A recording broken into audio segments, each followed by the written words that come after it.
أعوذ بالله من الشيطان الرجيم بسم الله الرحمن الرحيم الحمد لله رب العالمين الرحمن الرحيم مالك يوم الدين إياك نعبد وإياك نستعين اهدنا الصراط المستقيم صراط الذين أنعمت عليهم غير المغضوب عليهم ولا الضالين آمين اللهم صل على سيدنا محمد الفاتح لما أغلق والخاتم لما سبق الناصر الحق بالحق والهادي إلى صراطك المستقيم وعلى آله حق قدره ومقداره العظيم سبحان ربك رب العزة عما يصفون والسلام على المرسلين الحمد لله رب العالمين.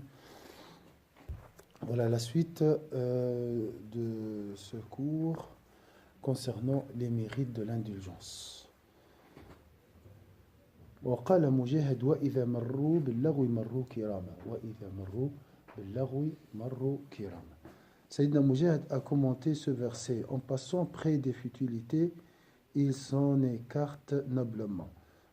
Sayyidina Mujahid a commenté ce verset en passant près des futilités, les réseaux sociaux, tout ça, il s'en écarte noblement. Bien sûr, quand je dis réseaux sociaux, l'excès de regarder, de suivre, passer des heures et des heures. Aï idha ou et l'heure aussi. Aï idha oudhu safahu. Idha oudhu safahu. En disant cela signifie que s'ils sont offensés, ils excusent ceux qui les ont vexés. Cela signifie que s'ils sont offensés, ils excusent ceux qui les ont vexés.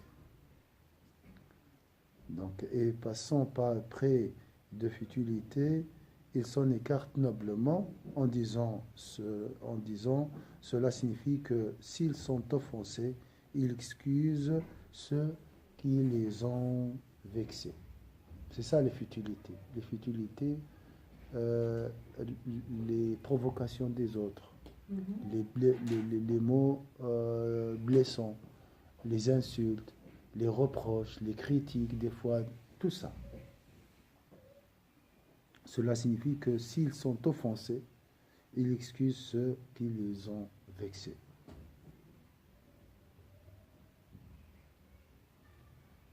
وروي أن ابن مسعود مر بلغو معرضا فقال رسول الله صلى الله عليه وسلم أصبح ابن مسعود وأمسى كريما ثم تلا إبراهيم ابن ميسرة وهو الراوي قوله تعالى وإذا مروا باللغو مروا كراما قال وروي أن ابن مسعود مر بلغو معرضا. Tu ne réponds pas, tu ne réagis pas. Soit tu ne regardes pas, tu n'entends rien. Ou tu fais semblant comme si tu n'entends rien entendu aussi. فقال رسول الله أصبح ابن مسعود وأمسى كريما. Al-Karam, la noblesse, c'est ça. Donc on va voir. On rapporte qu'un jour, Sayyidina ibn Mas'ud passa outre une hostilité futile. Informé, l'envoyé de Dieu sallallahu alayhi wa sallam a dit Ibn Mas'ud s'est réveillé noblement ce matin et digne. Voilà la dignité. C'est passer outre une hostilité futile. Quelqu'un l'a insulté peut-être. Il est passé outre comme une hostilité futile. Informé, l'envoyé de Dieu sallallahu alayhi wa sallam a dit Ibn Mas'ud s'est réveillé noblement ce matin et digne. Il le sera aussi ce soir. Donc, voyez, cette réaction a recouvert Sayyidina Ibn Mas'ud de la dignité et de la noblesse. Une réaction, une bonne action, un bon comportement peut te recouvrir toute la journée, te donnera une lumière qui t'enveloppera toute la journée. Ça, c'est la parole du prophète sallallahu alayhi wa sallam. Et le contraire. Une mauvaise réaction peut gâcher toute ta journée. Peut te faire noyer dans les ténèbres toute la journée. Qu'Allah vous épargne, Inch'Allah, nous épargne. Est-ce que c'est clair ici?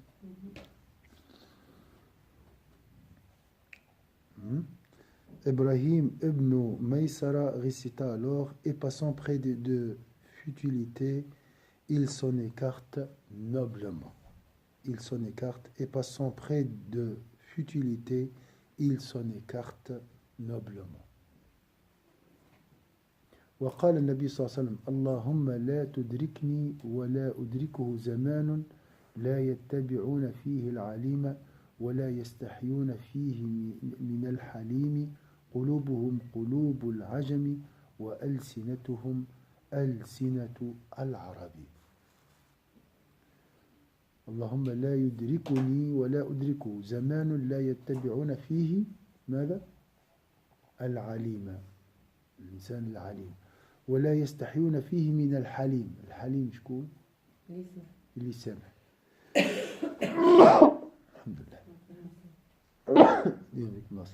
يعني الذي يستحي، الذي يعني يصفح عوض أن لا تستحي منه، تحشم على روحك. لا. يعني يستضعفونه. قلوبهم قلوب العجم وألسنتهم ألسنة العرب.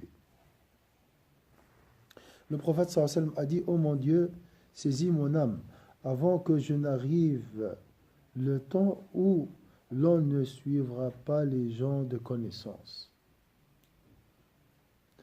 où l'on ne respectera plus l'indulgent, où les cœurs seront comme ceux des non-arabes alors que leur langue sera celle des arabes. Ici, c'est lié à ce contexte historique, hein. C'était comme ça avant. Donc, les Arabes, ils étaient des Bédouins, comme on dit, un homme primordial, un homme vierge. Hein. Ils ne sont pas suivis par la cité, les maladies de la civilisation à l'époque, comme les Perses, les Byzantins. C'est pour ça qu'on parle des non-arabes, mais pas pour dire les non-arabes aujourd'hui sont souillés ou bien les arabes sont purs. On connaît très bien la situation. Le prophète sallallahu alayhi wa sallam a dit: oh mon Dieu, saisis mon âme avant que n'arrive le temps où l'on ne suivra pas les gens de connaissance. Ta référence, c'est quoi? C'est les gens de connaissance. Où l'on ne respectera plus l'indulgent. On doit respecter la personne indulgente. D'accord? Où les cœurs seront comme ceux des non-arabes alors que leur langue sera celle des arabes. Donc, qu'est-ce qu'on peut retirer comme leçon de ce hadith? La personne indulgente est une personne respectable, respectée, indulgente, halim. Celui qui pardonne, quand tu pardonnes, tu gagnes les cœurs des gens. Tu gagnes une place dans les cœurs des gens. Tu seras respecté. Alors que le diable va te dire, si tu pardonnes, ils vont te prendre pour une faible. Une faible. Alors c'est pas vrai. Mais c'est vrai, il y aura des gens qui vont te considérer ainsi, faible. Mais garde toujours tes principes. وقال صلى الله عليه وسلم ليليني منكم أولو الأحلام والنهى ثم الذين يلونهم ثم الذين يلونهم ولا تختلفوا فتختلف قلوبكم وإياكم وهيشات الأسواق.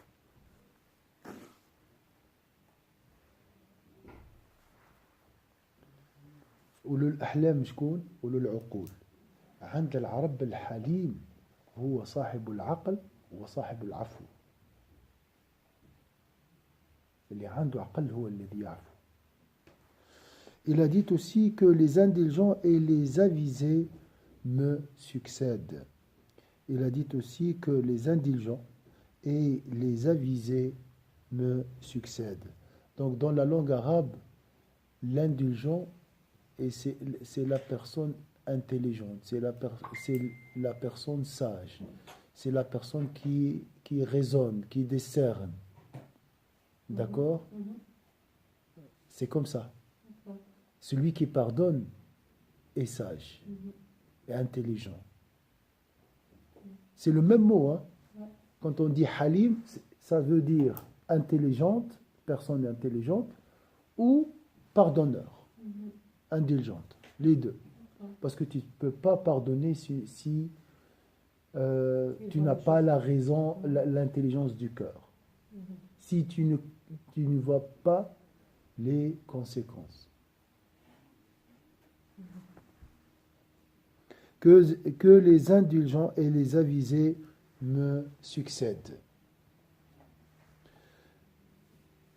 Que s'en suivent, hein, derrière lui, dans la prière, il parle. Hein? Ceux qui leur succéderont, puis ceux qui viendront après.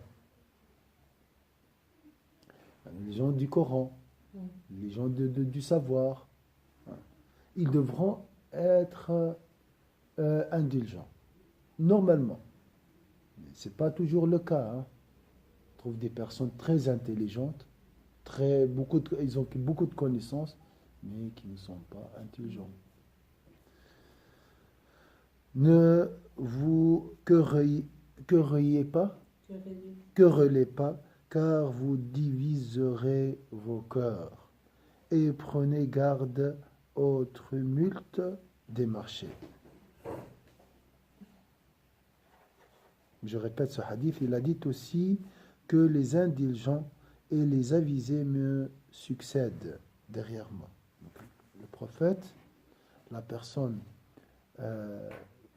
qui a des connaissances, la personne sage, la personne indulgente, c'est la même chose.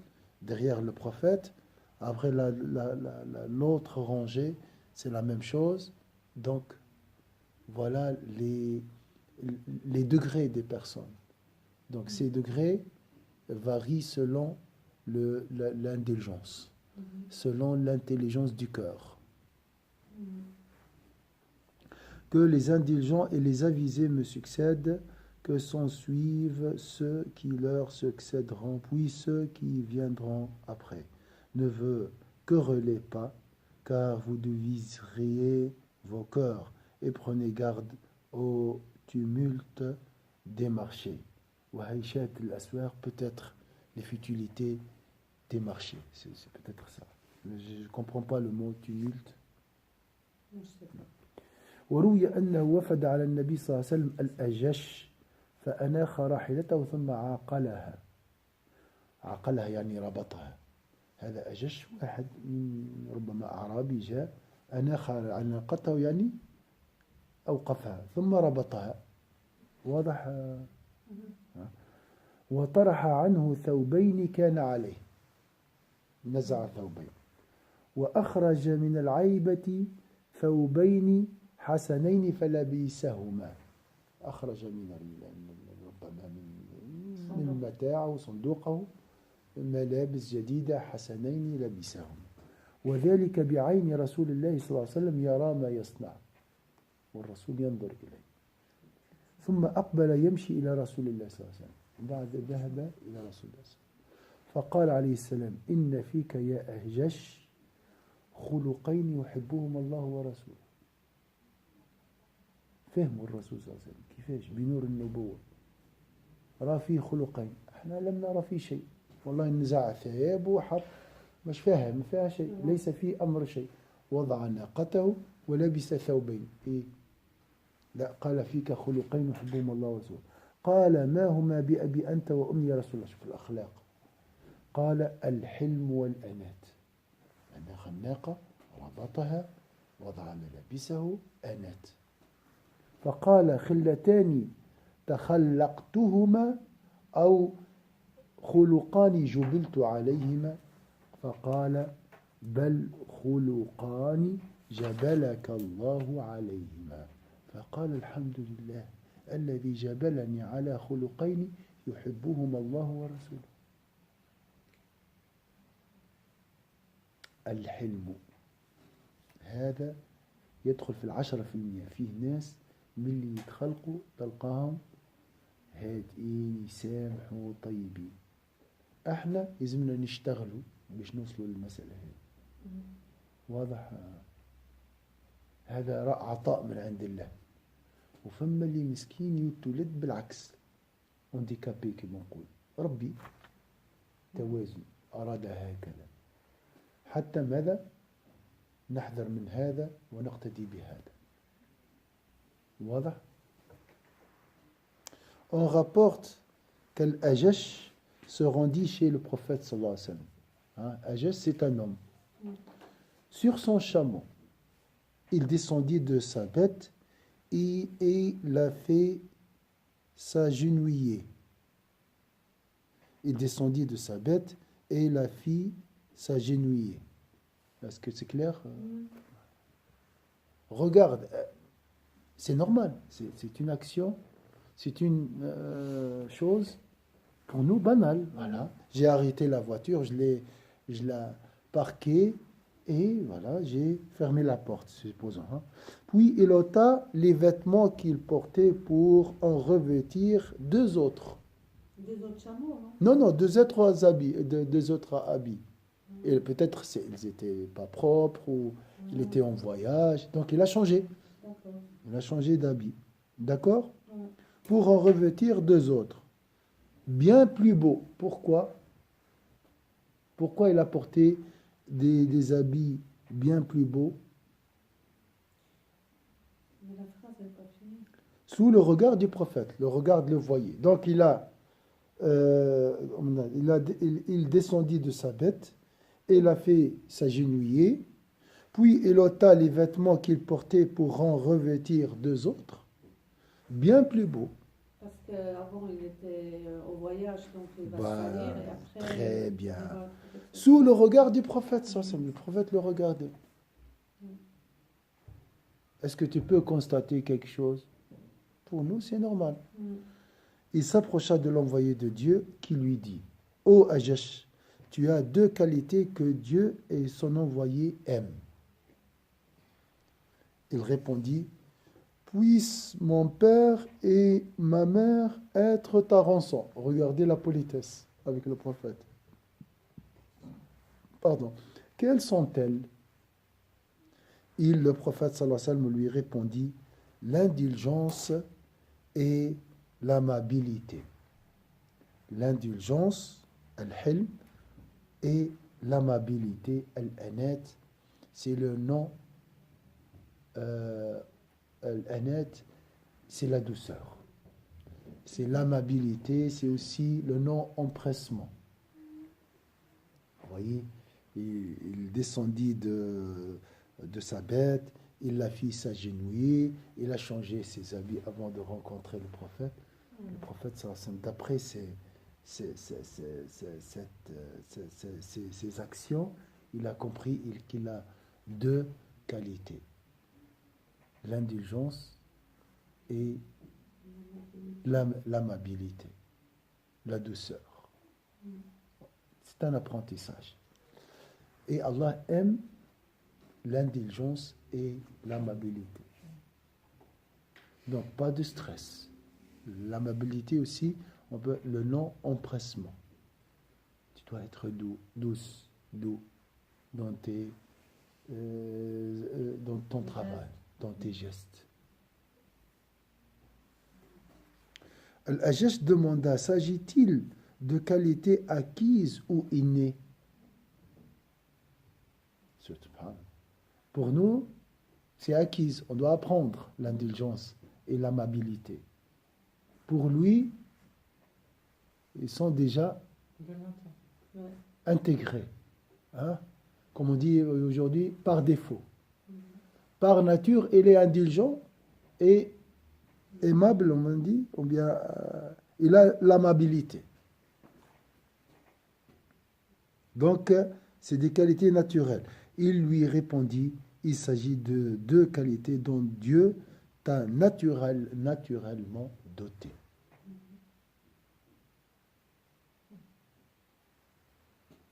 Al-Ajash dit alors, Dieu soit loué pour m'avoir naturellement doté de qualités que lui et son messager, son envoyé aiment.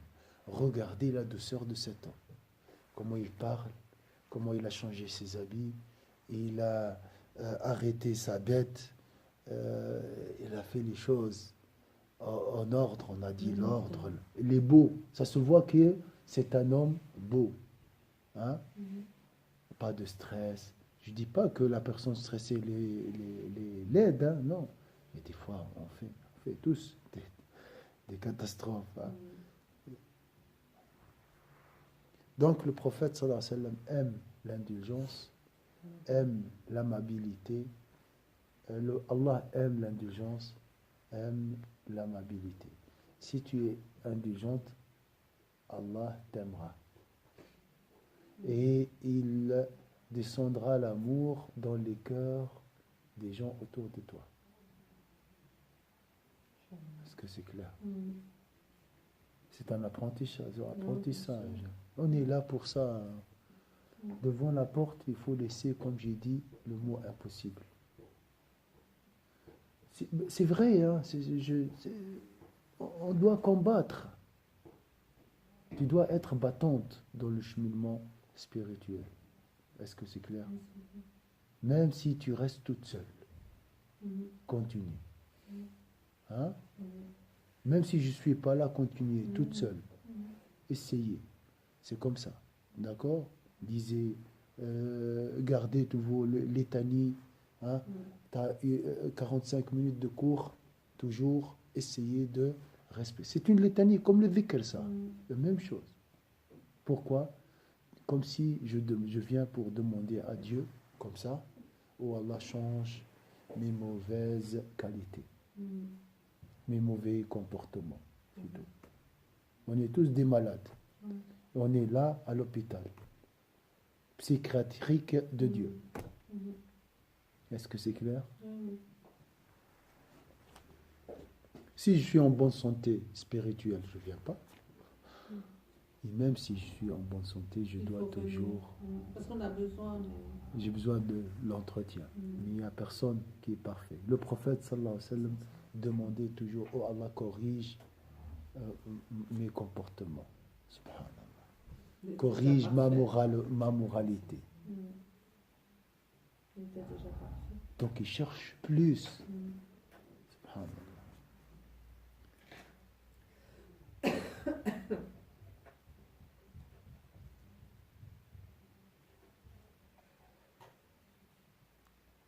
Est-ce que c'est clair, mes sœurs? On va s'arrêter ici aujourd'hui. C'est très beau, hein? Subhanallah. Wallahi, le savoir, c'est la vie.